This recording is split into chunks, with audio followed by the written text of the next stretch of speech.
今日同大家分享一個常見問題，常見到幾常見咧，就係我經常性教書或者講座咧，啲學生或者聽眾都會問嘅。雞腳咧好多骨膠原嘅，食完之後皮膚咪好啲嘅咁樣。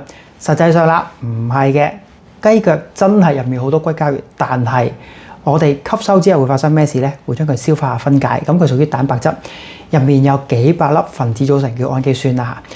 咁分解到幾細咧，就會得翻1粒、2粒或者3粒，即係幾百粒變咗最多3粒嘅氨基酸，所以未必一定砌得翻出嚟嘅。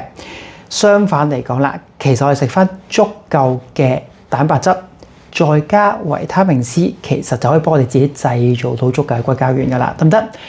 好啦，但係啦，你話我照食雞腳攞蛋白質得唔得咧？可以嘅，不過有個反效果就係咧，佢入面嘅飽和脂肪相當之高。會有咩影響咧？體重會上升，膽固醇亦都可能會上升。咁所以呢度啦，大家諗下值唔值啦？同埋啦，如果真係想護膚嘅話，當然你話我用補充品嚟到補充維他命 C 可以嘅，但係啦，可以加多樣咩咧？一樣叫 HMB 嘅物質。咁呢個植物揾唔到，因為一個氨基酸嘅代謝物嚟嘅。